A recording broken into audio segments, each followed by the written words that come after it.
बहुत दिनों से कमेंट आ रहे थे कि क्लास 11th की क्लासेस नहीं चल रही है, क्लास 11th का ना फिजिक्स चल रहा है ना मैथ चल रहा है, किसी भी टॉपिक पर कोई डिस्कशन नहीं है। तो आज हम स्टार्ट करेंगे क्लास 11th का पहला चैप्टर मैथ का सेट। ठीक है, सेट के में आपको बताया जाएगा कि सेट क्या होता है। सेट के अब देखो यूपी बोर्ड वाले अलग से और सीबीएसई बोर्ड वाले अलग से कहेंगे तो ऐसा संभव नहीं है ना। तो इसलिए आपको क्या करना है कि वीडियो को आप ध्यान से देखिएगा तो आपको बात समझ में आएगी कि मैं पहले इंग्लिश में बोल देती हूँ फिर हिंदी में, या पहले हिंदी में बोल देती हूँ फिर इंग्लिश में बोल देती हूँ। आपको दोनों टॉपिक्स बखूबी क्लियर कराए जाते हैं और साथ ही साथ आपको ये भी बताया जाता है कि कौन सा कब क्वेश्चन कब पुटअप कैसे हो सकता है, समझ रहे हो। तो उसके अकॉर्डिंग सभी लोग बने रहिए और देखते रहिए, सभी को समझ में भी आएगा क्योंकि इंग्लिश बहुत टफ नहीं है। यूपी बोर्ड वाले भी ये बात ध्यान दें कि इंग्लिश उनके भी बुक में लिखी गई है और सीबीएसई बोर्ड वाले भी ये ध्यान दें कि उनको अंग्रेज बन के यहाँ से नहीं जाना है, उनको भी हिंदी आनी चाहिए, समझ रहे हो। इसलिए सभी इस वीडियो पर ध्यान से देखिए, गौर से देखिए, हो सकता है कि आपकी प्रॉब्लम्स जो हों वो ही आपकी क्लियर हो जाए, समझ रहे हो। आज हम चैप्टर शुरू करेंगे सेट का। क्या होता है सेट, ठीक है। सेट शुरू करने वाले हैं जिसमें से आपको अगर कोई भी कंफ्यूजन होगी तो आप हमें बेहिचक बताएंगे, समझ रहे हैं। तो यहाँ पर सेट क्या होता है, सेट का मतलब क्या होता है। सेट, आज हम टॉपिक जो शुरू कर रहे हैं उसका नाम सेट है और सेट का मतलब क्या है कि हम ऑब्जेक्ट को, अब जैसे प्रेजेंट टाइम में देखो क्या है कि आपको किसी भी ऑब्जेक्ट का डेली लाइफ के अकॉर्डिंग आपको करना है। तो आपको पता है कि जैसे अभी मान लो आपके पास बहुत सारी बुक है, कम से कम 8-10 बुक है, तो आप 10 बुकों को कैसे रखते हैं, एक पर्टिकुलर ऑर्डर में रखते हैं कि जिससे कम से कम जगह में आपका अधिक से अधिक चीज़ें कवर हो जाए, यही होता है ना। ऑर्डर में रखने का मतलब क्या होता है, जैसे जो लोग अभी सिटी में होंगे तो उनको एक ही रूम में खाना बनाना, एक ही रूम में सोना, उसी में पढ़ना, उसी में बैठना, उसी में बातें करना, उसी में सोना, सब कुछ होता है एक ही रूम में ना। तो वहाँ पर यदि एडजस्टमेंट आप ऑर्डर ठीक से नहीं करेंगे, एक सीरीज में किसी भी ऑब्जेक्ट को कंप्लीटली मेंटेन करके नहीं रखेंगे तो क्या आप वहाँ पर रह सकते हैं? जी नहीं, आप बिल्कुल नहीं रह सकते हैं ना। तो वहाँ पर जैसे हम किसी भी ऑब्जेक्ट का जो अरेंजमेंट करते हैं इन सीरीज या बाय ऑर्डर, तो उसे क्या कहते हैं, सेट कहते हैं। किसी भी वस्तु को व्यवस्थित क्रम में रखना ही समुच्चय कहलाता है। समुच्चय किसे कहते हैं कि जैसे मेरे पास 1 2 3 4 ये 4 क्या ना है, वो ABCD, मेरे पास 4 बुक है, 4 बुक्स हैं, ठीक है। इन 4 बुक्स को मैं क्या कर रही हूँ, ऐसे रख दे रही हूँ रूम में फैला के। अब आपको पता है कि ये जो है अधिक प्लेस को कवर करेंगे कि नहीं, क्योंकि ये जो है अलग अलग है और जहां जहां होंगे सभी के सरफेस एक जैसे हैं। देखो इनका जो वॉल्यूम है उतना ही है हर किसी का, या फिर अलग अलग वॉल्यूम है, जितना वॉल्यूम है उतना डिस्टेंस कवर करेगा कि नहीं करेगा। लेकिन मैंने इन चारों बुकों को जब एक जगह रख दिया, इसी एक पे चारों को रख दिया, ABCD चारों इसी पे आ गए, समझ रहे हो।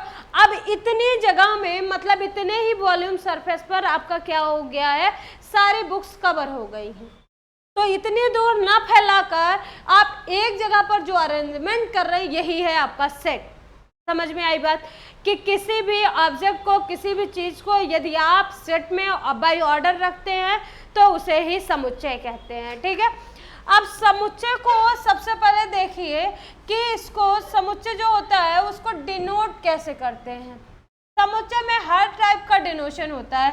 तो सबसे पहले बात करते हैं कि अगर मान लो कि हमें नेचुरल नंबर्स दिया गया, उनका सेट बनाना है, या फिर हमें क्या दिया गया है कि होल नंबर दिया गया, उनका सेट बनाना है, ऐसे अदर सेट्स बनाने हुए हैं। तो सेट बनाने के लिए सबसे पहले बनाओ मत, सबसे पहले ये पता करो कि सेट कैसे होते हैं, कितने होते हैं। तो सेट बहुत सारे होते हैं, अभी आपको सेट बताया गया है ना। तो सेट में जो पहला सेट होता है, कभी कभी होता है नल सेट, कभी कभी नहीं, अक्सर ये लिखा रहता है नल सेट, मतलब सेट ही आपका ना हो, ऐसा सेट जिसमें कोई भी एलिमेंट ना हो। एलिमेंट का मतलब क्या होता है, अवयव होता है। जैसे जब हम वस्तु को इसमें रख रहे हैं ना, मान लो एक मेरा पेन है, इसको मैंने लिखा पेन, क्या है मेरा, एक पेन है और एक कॉपी, ये पेन है और एक कॉपी है, इसको मैंने लिखा तो यही सेट है, समझ रहे हो। पेन कॉपी को लिखना मतलब ऐसे है, वो क्या होता है, सेट होता है। सबसे खास बात क्या होती है, सेट को लिखते समय जब भी आप किसी भी सेट को डिफाइन करोगे या फिर बताओगे तो उसके लिए सबसे पहले ये मझला ब्रैकेट होना जरूरी है, मिडिल ब्रैकेट इसका होना कंपलसरी है। इसके बाद आपको जब किसी भी सेट को डिफाइन करेंगे एज अ डिनोशन तो इसमें कैपिटल लेटर का यूज करेंगे। जो यूज किया डिनोशन लेटर यूज करेंगे वो ऑलवेज कैसा होना चाहिए, कैपिटल होना चाहिए, कैपिटल होना चाहिए। इसमें जो ब्रैकेट लगना चाहिए वो हमेशा मिडिल ब्रैकेट लगना चाहिए। और इसके अंदर जो कुछ भी लिखा जाएगा, जैसे ए लिखा हुआ है तो इसे एलिमेंट कहते हैं। क्या कहते हैं, एलिमेंट कहते हैं, अवयव कहते हैं। जो उसके अंदर लिखा होता है उसे अवयव कहा जाता है, समझ रहे हो। और साथ ही साथ इसमें एक बात और, अवयव के साथ ही आपको ये देखने को मिल रहा है कि अगर मान लो इसमें एक से अधिक हो, ए बी सी डी 4 हो, तो इसको बाई कॉमा लगा के लिखना है। जैसे एक के बाद अगर 2 भी हैं तो बिना कॉमा के भी आप सेट नहीं बना सकते हैं। सेट बनाने के लिए आपको कॉमा लगाना भी जरूरी है, समझ रहे हो। और हाँ, इसमें जो लेटर्स लिखे जाते हैं ऑलवेज स्मॉल लेटर में लिखे जाते हैं, कभी कभी आप कैपिटल लेटर में भी लिख सकते हैं। जरूरी नहीं है कि यूनिवर्स में जितनी भी चीज़ें हैं सभी का सेट बनाया ही जा सके। कुछ चीज़ों का सेट नहीं बनाया जा सकता है, मतलब इम्पॉसिबल है कि सेट बनेगा उनका, ठीक है। तो यहाँ पर सब चीज़ों का सेट नहीं बनता है। अब जैसे नेचुरल नंबर आप जानते ही हो, नेचुरल नंबर को हमेशा किससे डिनोट करते हैं, यन से। नेचुरल नंबर को किससे डिनोट करते हैं, यन से। होल नंबर को किससे डिनोट करते हैं, डब्ल्यू से। और रेशनल नंबर को किससे डिनोट करते हैं, आर से। रेशनल नंबर को किससे डिनोट करते हैं, आर से। इंटीजर को किससे डिनोट करते हैं, इंटीजर को किससे डिनोट करते हैं, जेड से। किससे, जेड से डिनोट करते हैं इसको, जेड से। इरेशनल नंबर को किससे डिनोट करते हैं, आई से। इरेशनल नंबर को किससे डिनोट करते हैं, आई से। अगर कोई पॉजिटिव रेशनल नंबर है, पॉजिटिव रेशनल नंबर है तो जेड पॉजिटिव रेशनल नंबर है, या फिर पॉजिटिव इरेशनल नंबर है, या फिर आपका पॉजिटिव इंटीजर है, जो कुछ भी है। यदि आप पॉजिटिव पे फॉर्म है, जैसे ये जेड आपका क्या डिफाइन करता है, इंटीजर। यदि इस पे आप प्लस लगा देंगे तो पॉजिटिव इंटीजर। ये आर क्या है आपका, आर है रेशनल नंबर। तो आपसे पॉजिटिव रेशनल नंबर की बात की जाए तो आप इस पर पॉजिटिव लगा दो। अगर इंटीजर की बात करेगा तो इंटीजर में पॉजिटिव और निगेटिव है, आपसे नहीं पूछता है, लेकिन बाई केस यदि आपसे करा पॉजिटिव इंटीजर है, निगेटिव इंटीजर, तो आप यहाँ पर डिफाइन कर सकते हैं पॉजिटिव और निगेटिव। एक ही डिनोशन आप लगा देंगे तो उससे पता चल जाता है कि आप पॉजिटिव की बात कर रहे हैं या फिर निगेटिव की। मैंने इसको इसलिए बताया है कि जैसे बाई सेट आपको, जैसे मान लो आपको नेचुरल नंबर का सेट बनाना है। नेचुरल नंबर क्या होता है, नेचुरल नंबर 1 से स्टार्ट होता है और इन्फिनिटी तक टेंड करता हुआ जाता है। तो हम जब इसका सेट बनाएंगे तो इसको कैपिटल एन से रिप्रेजेंट करेंगे। ऐसा क्यों होता है, क्योंकि डिनोशन के तहत भी कुछ को डिनोट किया जाता है, जरूरी नहीं है। लेकिन ऐसा भी नहीं है कि अगर हम यहाँ पर ए लिखते तब गलत हो जाता, ऐसा भी नहीं है। आप ऐसा भी कर सकते हैं, लेकिन अगर आप ऐसे लिखते हैं तो कुछ ज़्यादा समझ में आता है, समझ रहे हो। बाय डिनोशन जिसका फिक्स है उसको लिखिए, जिसका फिक्स नहीं है उसको मत लिखिए। जैसे होल नंबर होता तो आप W से रिप्रेजेंट करने के बाद यहाँ से लिख देते 0 1 2 एंड सो ऑन इन्फिनिटी कर देते, ठीक है। तो वहाँ पर ये चीज़ें समझ में आने लगती हैं। लेकिन अगर मान लो आपसे कहा गया कि आपको सेट बनाना है, क्या बनाना है, सेट बनाना है कि ऐसा सेट बनाओ जिसमें जैसे आपका 12 महीने होते हैं ना, साल में कितने महीने होते हैं, 12 महीने होते हैं। तो साल के साल के महीनों के जो जे से शुरू होने वाले महीने हैं उनका समुच्चय बनाइए। जे से स्टार्ट होने वाले महीनों के नामों का समुच्चय, जे से स्टार्ट होने वाले साल के महीनों का समुच्चय। आपसे ऐसा ही क्वेश्चन पूछेगा, जे से शुरू होने वाले, किससे, जे से स्टार्ट होने वाले महीनों, साल के महीनों का सेट क्या होता है, या साल के महीनों का समुच्चय क्या होता है। तो उस टाइम पे आप कोई भी डिनोशन यूज कर सकते हैं, लेकिन कैपिटल लेटर होना चाहिए, ठीक है। डिनोशन कैसा होना चाहिए, कैपिटल लेटर होना चाहिए, ठीक है। अब यहाँ पर आप देखते हैं क्या पूछा गया आपको, साल के महीनों का नाम, और सभी महीनों के नाम नहीं लिखने हैं आपको, उन्हीं महीनों के नाम लिखने हैं जो जे से स्टार्ट होते हैं। जैसे अब हम यहाँ पर बनाएंगे तो यहाँ आएगा जनवरी, जून, जुलाई, जनवरी, जून और जुलाई। इसके अलावा भी कुछ आएगा, देखो कुछ आएगा। तो इसने कहा था साल के महीनों का, ऐसे महीने जो जे से स्टार्ट होते हैं उनका समुच्चय बनाइए, तो मैंने बना लिया। अब इसने कहा कि मान लो आपसे कि 10 ऐसे कवियों का समुच्चय बनाइए जो कवि क्या हो रहे हो, विशेष कवि हो या फिर बहुत विद्वान कवियों का। 10 विद्वान कवियों का समुच्चय बनाइए, तो क्या आप बना सकते हैं। जैसे आपसे टीचरों का समुच्चय बनाने के लिए कह दिया गया तो भैया बन जाएगा। जितने भी टीचर हैं, 30 हैं, 32 हैं, 50 हैं, जितने भी टीचर हैं आपने बना दिया समुच्चय। लेकिन जब आपसे कहा गया कि सबसे मोस्ट इंटेलिजेंट, जो सबसे ज्यादा इंटेलिजेंट है, ऐसे टीचर का आप समुच्चय बनाइए, तो अगर आपका एक टीचर इंटेलिजेंट है तो अगर आप और का नहीं लिखेंगे तो उसको बुरा लग जाएगा। अगर वो नहीं भी देख रहा है तो क्या वो लेस इंटेलिजेंट है। अब चलो मान लेते हैं टीचर लेस इंटेलिजेंट हो सकता है, हम कवि का नाम ले लेते हैं। 10 ऐसे कवि लिखना है जो बहुत ज़्यादा इंटेलिजेंट हो या बहुत ज़्यादा महान हो। तो क्या और सब भिखारी थे, जैसे कबीर रहीम महान हो गए तो तुलसी भिखारी थोड़ी थे, वो भी तो महान थे।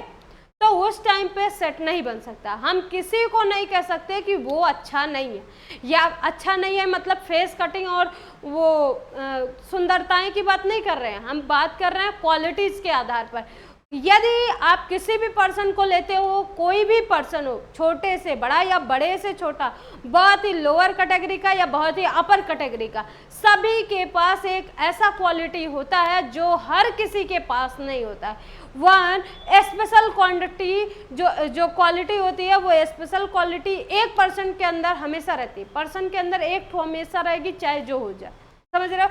तो वहां पर क्या है कि यहाँ पर हम किसी को विशेष या किसी को महान नहीं कह सकते। उसके थ्रू क्या कहा जाएगा कि इसका समुच्चय नहीं बनाया जा सकता या इसका सेट नहीं बनेगा। उस टाइम पे आप मना कर देते हैं। जैसे आपसे कहा गया 10 ऐसे बल्लेबाजों का समुच्चय बनाइए जो सबसे महान हो, या सबसे अच्छे या बेस्ट प्लेयर का समुच्चय बनाइए, 10 बेस्ट प्लेयर का समुच्चय बनाइए। तो उस टाइम पे आप हाथ उठा के पेन उठा के लिखने मत लिखना महेंद्र सिंह धोनी, विराट कोहली, बिल्कुल नहीं। उस टाइम पे आप क्यों नहीं लिख सकते, क्योंकि हर एक बल्लेबाज, हर एक क्रिकेटर वो अपने आप में कैसा है, कंप्लीट है, वो अपने आप में महान है। इसलिए आप किसी को नहीं कह सकते कि ऐसा नहीं है। तो बेस्ट प्लेयर का समुच्चय नहीं बन सकता। अगर उसने कहा होता प्लेयर का समुच्चय बनाओ तो आप बना सकते थे, समझ गए। समुच्चय कहाँ बनेगा, कहाँ पर नहीं बनेगा, ये बातें आपको समझ में आई कि नहीं। अगर मैं कह रही हूँ 10 किताबों का समुच्चय बनाओ तो बन जाएगा, 10 किताबों के आप नाम लिख दीजिए, वो समुच्चय बन गया, समझ गए। अब आता है types of set. Types of set में पहला हमने ले लिया नल सेट। कैसा सेट है, नल सेट। इसको एक बार पहले भी आपको दिखाया लेकिन उसके बाद ही बता दिया। नल सेट क्या होता है, एक ऐसा सेट जिसमें कोई भी एलिमेंट ना हो। मतलब सेट तो बनाओ, ए बराबर ये कोई सेट है, ठीक है, और इसमें कोई भी एलिमेंट नहीं है तो समझ लेना ये कैसा सेट है, नल सेट है। नल सेट का मतलब रिक्त समुच्चय, और रिक्त समुच्चय का मतलब होता है एक ऐसा समुच्चय जिसमें कोई भी अवयव ना हो, उसे क्या कहते हैं, रिक्त समुच्चय, समझ रहे हो। दूसरा, इसी का अदर डिनोशन क्या है, a इज इक्वल टू, यदि 5 लिख दिया जाए, क्या लिख दिया जाए, a इज इक्वल टू 5, तो वहां पर भी जो सेट जनरेट होता है उसको कहते हैं नल सेट, समझ रहे हो। इसी को भी रिक्त समुच्चय कहा जाता है, समझ रहे हो ना। तो ये रिक्त समुच्चय है। रिक्त समुच्चय को लिखने का 2 तरीका है, एक तो आप इस मिडिल ब्रैकेट में लिख सकते हो विदाउट एनी एलिमेंट, एक आप 5 लिख सकते हो, ठीक है। दूसरा सेट कौन सा है, दूसरा सेट क्या है? Singleton set. कैसा सेट है? Singleton set. और सिंगलटन सेट का मतलब क्या होता है कि ऐसा सेट जिसमें सिंगल एलिमेंट हो। कितना एलिमेंट हो? सिंगल एलिमेंट हो, तो ऐसे सेट को क्या कहते हैं?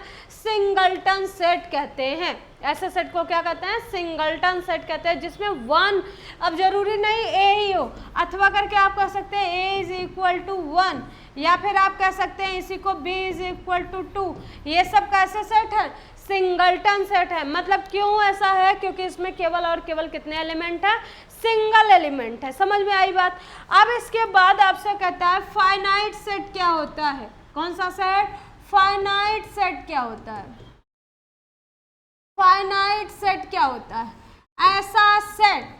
ऐसा सेट लीजिए जिसमें ये एलिमेंट्स का नंबर फाइनाइट हो, मतलब जिसको काउंट किया जा सके, तो ऐसे सेट को क्या कहते हैं? फाइनाइट सेट कहते हैं। मतलब नंबर ऑफ एलिमेंट्स आप काउंट कर सको तो वो finite set, number of elements ना कर सको, काउंट ना कर सको, तो वहां पर क्या हो जाता है? इनफाइनाइट सेट हो जाता है। समझ में आ रही है बात? फाइनाइट सेट क्या होता है? जिसमें नंबर ऑफ एलिमेंट्स काउंटेबल हो, तभी वो सेट कैसा होगा? काउंटेबल या फाइनाइट सेट होगा। समझ रहे हो? अगर आप काउंट नहीं कर पा रहे हैं तो वो सेट कभी भी फाइनाइट सेट नहीं हो सकता, वो इनफाइनाइट सेट हो जाएगा। कैसा सेट हो जाएगा?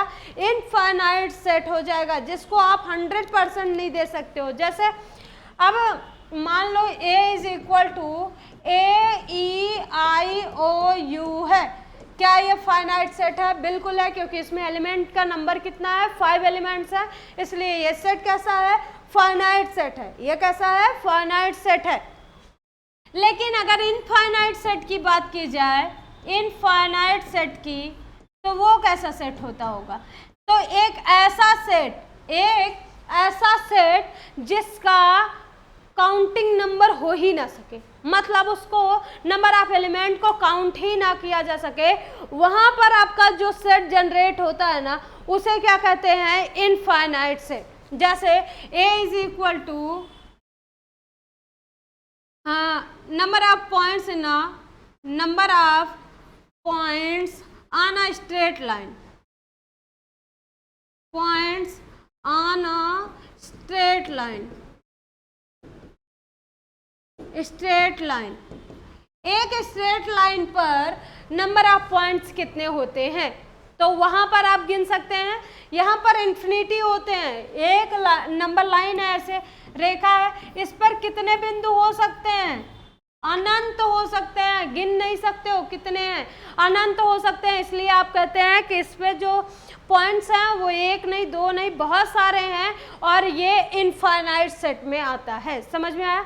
फाइनाइट सेट, इनफाइनाइट सेट समझ में आया? फाइनाइट में नंबर ऑफ एलिमेंट्स काउंटेबल होते हैं, इनफाइनाइट सेट में नंबर ऑफ जो एलिमेंट्स होते हैं वो काउंटेबल नहीं होते हैं। इसके बाद आपका आता है नल सेट। अच्छा, नल सेट को इम्पटी सेट भी कहा जाता है, ये बात भी ध्यान रखना। कभी कभी आपसे पूछ लेता है कि इम्पटी सेट क्या होता है, तो उस टाइम आप कहेंगे कि इम्पटी सेट को नल सेट ही कहा जाता है। ठीक है। अब इसके बाद आपका होता है पावर सेट। कौन सा सेट आता है? Power set. पावर सेट किसे कहते हैं? जब ऐसा एलिमेंट जब उस पर क्या हो जाए? पावर लग जाए। क्या लग जाए? पावर लग जाए, तो उसको क्या कहते हैं? पावर सेट कहते हैं। क्या कहते हैं? Power set. पावर सेट का मतलब होता है कि proper set of all subsets given x is called proper subset. ठीक है। देखो, पावर सेट का मतलब ये बाय पावर में करना, समझ रहे हो? इसको आगे चल के फिर से समझाएंगे। इसी पर बंद होता है, और आप देखते रहिए, बने रहिए हमारे